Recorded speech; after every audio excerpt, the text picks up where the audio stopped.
Coronavirus cases have been rapidly rising in Latin America, with the region fast becoming an epicenter of the global pandemic. Brazil now has the second highest number of cases around the world, while Peru and Chile are at number 7 and number 11, respectively. So, what will be the economic consequences and what needs to be done to avoid another lost decade? Joining me now is Professor Andrés Velasco, who's the Dean of the School of Public Policy at the LSE and is the former Finance Minister of Chile. Professor Velasco, so great to talk to you. Now, you were the finance minister of Chile between '06 and 2010. So, through the height of the financial crisis of '08 and '09, how does the crisis today compare and contrast to your experience in government? The one 10 years ago was very big. This one, I'm afraid, is bigger. In Latin America has lots of financial crises, banking crisis, inflation crisis. We never before had a situation in which government told workers not to work and businesses not to produce.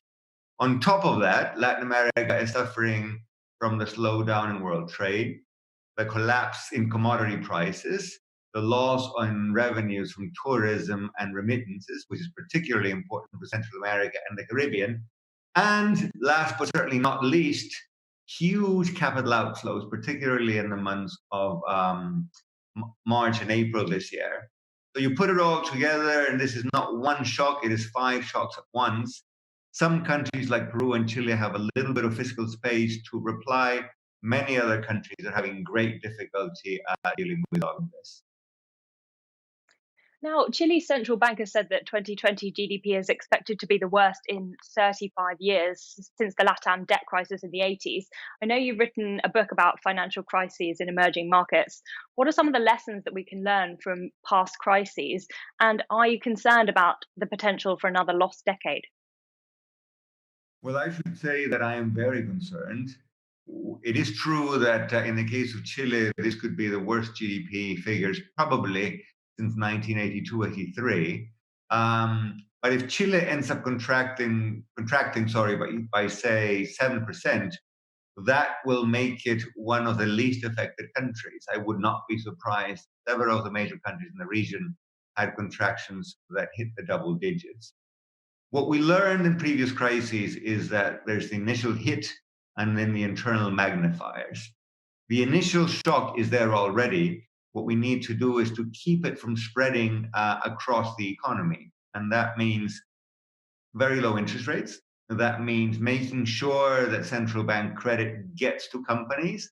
And cutting interest rates is a necessary but not a sufficient condition. You need regulators, you need um, public banks, you need everybody making sure that there's enough collateral out there so that credit flows.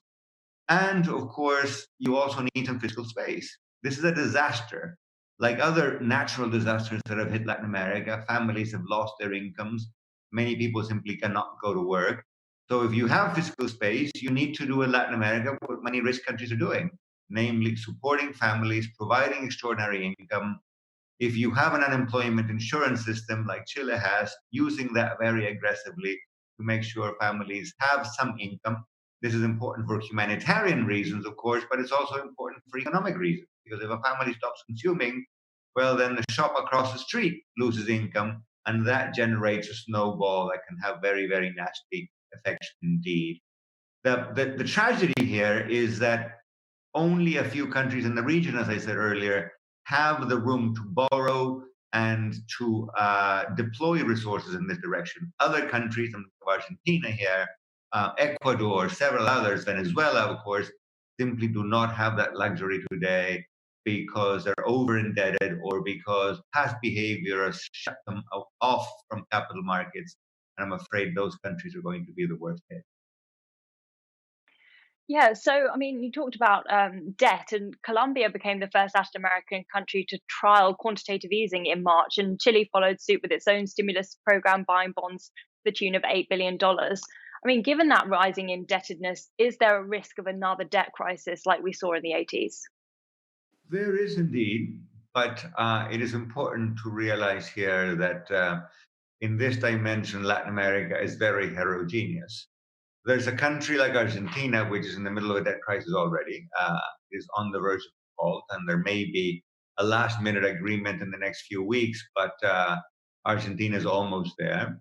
Venezuela, of course, has been in the throes of a debt crisis for a long time now, and other countries like Ecuador are there as well. On the other extreme, you've got countries like Peru and Chile, which have very little debt. Most rich countries today, including the UK, have debt levels of 100% of GDP or thereabouts. Peru and Chile have debt levels of only 30% of GDP. And then you've got other countries like Brazil, Colombia, which are somewhere in between. Colombia is not particularly indebted. Brazil has more debt.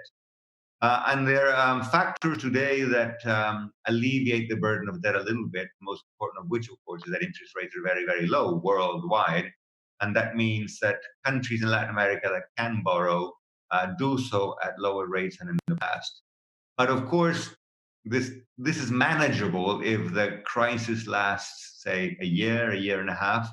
But if in the middle of next year, the virus is still present, not so much in a pandemic form, but still forms of social distancing are keeping businesses, companies, certain sectors like transport and hospitality working only sort of half time or at half intensity, then it would not be surprising if many countries, not just in Latin America, I can think of a number of other emerging market nations, they would probably be over indebted and in debt trouble sooner rather than later. We're not quite there yet, but we could get there if the crisis drags on. Now, you talked earlier about some of those outflows from Latin America, and there seems to be quite a bit of negativity from the investor community, particularly towards Brazil and President Bolsonaro. Although, when it comes to emerging markets more broadly, we have seen a shift from outflows in March back to inflows in April and May. I mean, how do you see emerging markets broadly faring from the fallout from COVID-19 compared to their developed counterparts? I see the world as a whole doing pretty badly. I think that the current atmosphere of optimism in world equity markets in countries like the US is probably not going to last very long. I think, and this is of course debatable, but my hunch is that equity markets are overvalued because many market participants, sorry, are not really absorbing yet how long-lived this crisis is going to be and what big adjustments it will require in many sectors of the economy. If that is true for the rich countries, it is even more true for countries in Latin America. You mentioned Brazil. Brazil has a particularly toxic combination of high levels of debt and a government that is supremely incompetent in fighting the pandemic. You know, the president of Brazil is on record as having said that the virus is really a conspiracy by opposition press to weaken him, which of, which of course is complete and total nonsense. And as a result, I would not be surprised if you had several countries of the region continuing to experience capital outflows. The bit about capital flowing out in March and coming back in April is correct but misleading. What happened is that capital has been flowing out of Latin America throughout, but it's been offset in the last month or month and a half by governments going out and borrowing a lot. Colombia borrowed a great deal, so did Peru, so did Panama. So it looks as though capital is coming back, but that's really governments borrowing. We don't have detailed information, but I'm pretty sure that in most countries, private capital is still flowing out.